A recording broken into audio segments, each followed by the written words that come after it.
वापिस रुक करते स्टेट ऑफ द स्टेट जिस पे सबकी नजरें हैं, दैट इज पश्चिम बंगाल पे। जी, पश्चिम बंगाल पे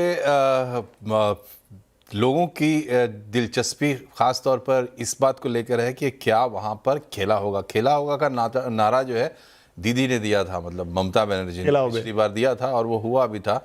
इस बार लग रहा है कि दूसरी तरफ खेला होने जा रहा है। देवजानी चौबे हमारे साथ जुड़ गई हैं। देवजानी, आपको क्या लग रहा है, ये एग्जिट पोल्स जो बता रहे हैं कि अब वहां पे बीजेपी आ रही है और कंफर्टेबल तरीके से आ रही है, ज्यादातर पोल्स यही कह रहे हैं, कुछ पोल्स में टक्कर भी जरूर दिखाई दे रही है। क्या बंगाल में बदलाव होने जा रहा है, और अगर होने जा रहा है तो क्या फैक्टर बनेगा इसके लिए?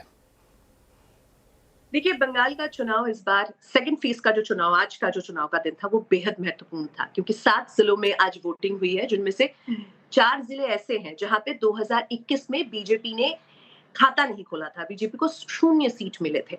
और 3 जिले ऐसे थे जहां पे, जिनमें से 2 में, एक तो मथुरा बोर्ड है, एक नदिया नॉर्थ 24 परगना, वहां पे बीजेपी को अच्छी वोट मिले थे। तो आज का दिन बेहद महत्वपूर्ण, और आज के दिन इसलिए भी महत्वपूर्ण क्योंकि अक्सर हम देखते हैं कि चुनाव के दौरान ममता बनर्जी जो है वो घर पे रहती है और दोपहर के बाद वो घर से बाहर निकलती है, लेकिन आज का दिन ऐसा रहा क्योंकि इस बार का बंगाल चुनाव अपने आप में बिल्कुल अलग था और बिल्कुल बहुत सारी नई चीजें न सिर्फ पत्रकारों ने देखा बल्कि यहाँ के आम लोगों ने भी देखा, जो इसके पहले के चुनाव में हमने नहीं देखा था। तो ममता बनर्जी सुबह सुबह बूथ में पहुंची और दिन भर जो ये भवानीपुर क्षेत्र है जहां पे शुभेंदु अधिकारी हैं, उनके साथ कभी ममता बनर्जी बयान दे रही है, कभी शुभेंदु अधिकारी बयान दे रहे हैं। एक बात जो मैंने हमेशा से बार बार कही है कि एंटी इनकम्बेंसी 2011 के बाद बंगाल में धीरे धीरे हुई है, क्योंकि उसके पीछे का कारण है बंगाल सरकार जब यहाँ पे बनी, ममता बनर्जी की सरकार। 2011 में वाम मोर्चे का जो कैंपेन हो रहा था वो ये था कि हम इंडस्ट्री लाएंगे, लेकिन ममता बनर्जी ने दावा किया कि मैं नौकरियां लेकर आऊंगी।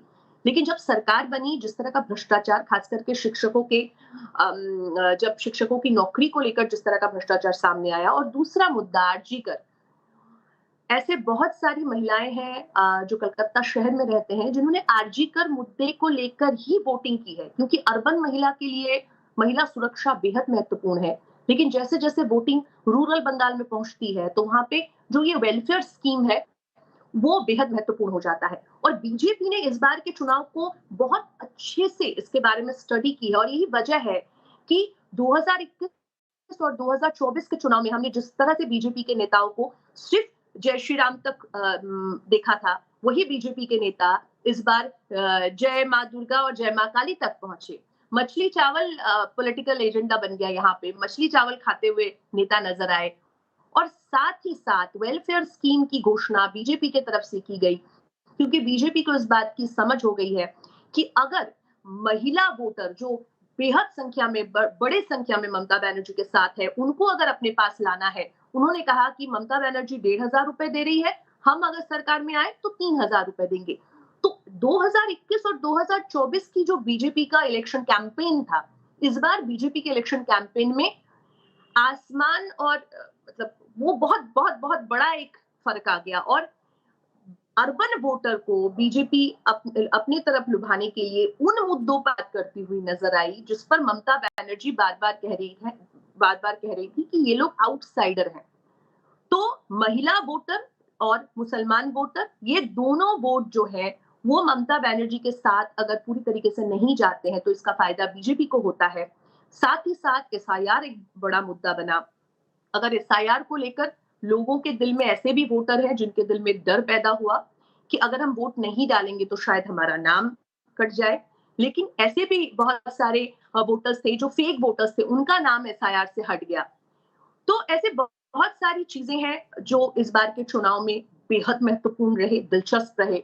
हमने देखा कि किस तरह से प्रधानमंत्री नरेंद्र मोदी हो या गृह मंत्री नहीं, अमित तो शाह ये बड़ा इंटरेस्टिंग होगा, इसको और आगे चलते हुए एनालाइज करते हैं। मैं शिवम त्यागी जी के पास जाता हूं, बीजेपी के प्रवक्ता हैं। तो शिवम, दिव्जानी ने तो एक बहुत लंबा एनालिसिस हमें दिया कि क्या फैक्टर्स घटे वहां पर, दोनों तरफ की वो बात कर रही थी, लेकिन मैं बीजेपी के पॉइंट ऑफ व्यू से स्पेसिफिक पूछूं, पिछले चुनाव में भी लगभग इस तरह की बातें हो रही थी कि भारतीय जनता पार्टी आ ही गई अब पश्चिम बंगाल के अंदर, लेकिन वो बात पूरी नहीं हो पाई और इंतजार और लगा 5 सालों का। अभी भी हम कह रहे हैं कि एग्जिट पोल है, लेकिन एग्जिट पोल में मेजॉरिटी में जो पोल्स ऑफ पोल्स देखें, अब वो इशारा कर रहे हैं कि भारतीय जनता पार्टी सत्ता में वहां पर आ रही है।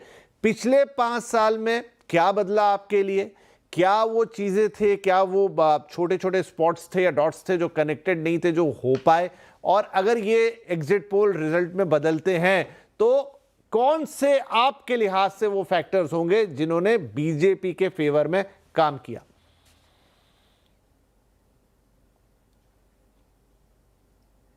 देखिए विपिन जी, सबसे पहले तो खास तौर पर अगर मैं बात करूं तो बंगाल की जनता में जिस तरीके से बहुत सारे मुद्दों को प्रमुखता से लेकर रोष था, उसमें से एक महिला सुरक्षा बड़ा विषय रहा। आरजीकर के बाद लगातार ममता बनर्जी का जो स्टेटमेंट्स रही वो अपने आप में एक दिल दुखाने वाली स्टेटमेंट्स रही। लगातार अगर आपने देखा भी होगा, खासतौर पर कोलकाता प्रेसिडेंसी के चारों तरफ, और इसके अलावा भी अगर पूरे बंगाल की बात करें तो वो एक मुद्दा प्रमुख रहा। इसके अलावा अगर हम बात करें तो तुष्टिकरण एक बड़ा विषय रहा, जिसको लेकर लगातार 5 साल जो है ममता बनर्जी की सरकार में जो एक डिसबैलेंस अप्रोच रही, वो एक विषय है। इसके अलावा खासतौर पर अगर बात करें हम, तो सुरक्षा का जो भाव है वो 2021 के मुकाबले इस बार वहां के वोटर में ज्यादा है। अगर आप देखेंगे कि 2021 के बाद स्थितियां पोस्ट पोल में बहुत ज्यादा खराब हुई, बेहद हालात बुरे हुए, अप्रॉक्सीमेटली 60 से ज्यादा लोगों की जान चली गई, 32 से ज्यादा लोगों महिलाओं के साथ बलात्कार हुआ, अप्रॉक्सीमेटली 1927 कंप्लेंट थी जो नेशनल ह्यूमन राइट्स कमीशन ने फाइल की पोस्ट पोल हिंसा के बाद और ड्यूरिंग इलेक्शंस भी। इस बार भारतीय जनता पार्टी का जो पॉजिटिव कैंपेन रहा, और ये कहीं ना कहीं सक्सेस इस लिहाज से भी है कि अगर आप देखें तो पिछले चुनाव और इस चुनाव में हालांकि घटनाएं हुई अलग अलग जगह पर, लेकिन किसी के भी हाथाहाथ आने की कोई खबर नहीं रही, किसी की जान नहीं गई। बेहतर है, कुछ हिंसाएं जहां वहां पर हुई तो वो पूरे तरीके से फौज जो है मुस्तैद रही, सीएपीएफ के जवानों ने लगातार काम किया। तो वोटर में जब एक कहीं ना कहीं कॉन्फिडेंस बिल्ड होता है कि जब वो वोट करेंगे तो उन्हें किसी तरह का डर, किसी तरह का खौफ, किसी तरह की परेशानी नहीं होगी, तो वो एक बड़ा फैक्टर है। उसका नंबर जाहिर है, देखने में भी आया। हमने देखा पहले राउंड में 93% तक, 92.6% तक वोटिंग हुई। इस बार भी 91% एंड अबव, अभी भी फाइनल डेटा शायद आना बाकी है। तो एक तो ये दिखाई दिया। दूसरा जाहिर है घुसपैठियों का जो एक विषय रहा, और उसको लेकर ममता बनर्जी की जो अप्रोच खासतौर पर टीएमसी की रही, और वो लगातार जनता के बीच में दिखाई देती है। हमें शायद ऐसा लगता होगा कि टीवी बहुत सारे लोग नहीं देखते हैं या सोशल मीडिया फॉलो नहीं करते हैं, लेकिन आपके नेता, पॉलिटिकल लीडर्स जो भी बयानबाजी करते हैं वो अल्टीमेटली लोगों के पास जाता है, वो लोग देखते हैं और उसके बाद उसको जज करते हैं। उसके बाद आते हैं आदरणीय प्रधानमंत्री जी के नेतृत्व में। खासतौर पर अगर मैं बात करूं कि नोटिफिकेशन होने के बाद, चुनाव नोटिफिकेशन जब हुआ, अगर उस मेहनत को देखें तो आदरणीय प्रधानमंत्री जी ने 19 के करीब रैलियां करी, 5 रोड शोज करे। आदरणीय अध्यक्ष जी ने 40 से ज्यादा टोटल उनके कार्यक्रम रहे। आदरणीय गृह मंत्री जी के 25 से ज्यादा रैलीज और दर्जनों रोड शोज रहे। लोग कनेक्ट करते हैं आपसे। जाहिर है ममता बनर्जी का जो वो बाहरी वाली जो लगातार बात है, वो भी इस बार मुझे लगता है कि उनके लिहाज से शायद वो उतनी कारगर साबित इसलिए नहीं हुई क्योंकि लगातार घुसपैठ का मुद्दा और उसके रेपरकशंस बंगालियों ने देखे, बंगाल ने देखे। उसके आधार पर जो चीजें निकल कर आई वो ये कि महिला जाहिर है, और उसके बाद में फिर अगर हम बात करें तो वेमेन रिजर्वेशन भी एक विषय रहा।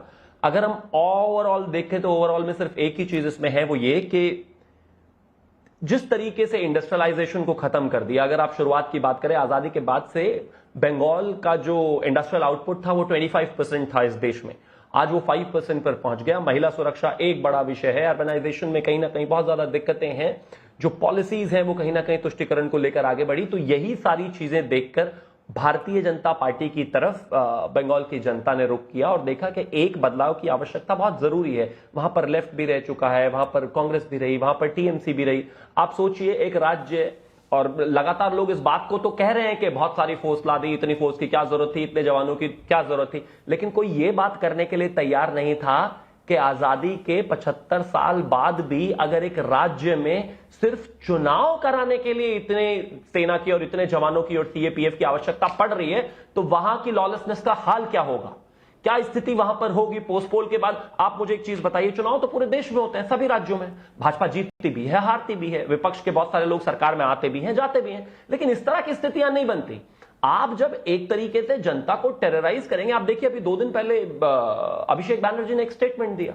उन्होंने कुछ सीटों का नाम लेकर कहा कि पिछली बार ये सीटें भी हम हार गए थे लेकिन मैंने उन पर ध्यान नहीं दिया, नरमी अपनाई, लेकिन इस बार मैं खुद चार्ज ले रहा हूं, 4 तारीख को 12 बजे के बाद देखते हैं। इस तरह की स्टेटमेंट से आप मतलब किसको भय में डालना चाहते हैं, किसको परेशान करना चाहते हैं? यही सारे तमाम मुद्दे आदरणीय प्रधानमंत्री जी का नेतृत्व, महिलाओं का भरपूर समर्थन और लोगों का घर से बाहर वोट देने के लिए निकलना, वो डर की स्थिति जो खत्म हुई, वो उससे भारतीय जनता पार्टी जो है इस स्थिति में है। और जो ये ट्रेंड्स हैं और जो ये जितने नंबर्स अभी अगर खासतौर पर एग्जिट पोल्स में दिखाई दे रहे हैं, अगर इनको देखा जाए तो भारतीय जनता पार्टी वैसे भी, और हमारा खुद का भी इंटरनल सर्वे है जो कहता है कि 2/3 बहुमत के साथ भारतीय जनता पार्टी वहां पर सरकार बनाएगी।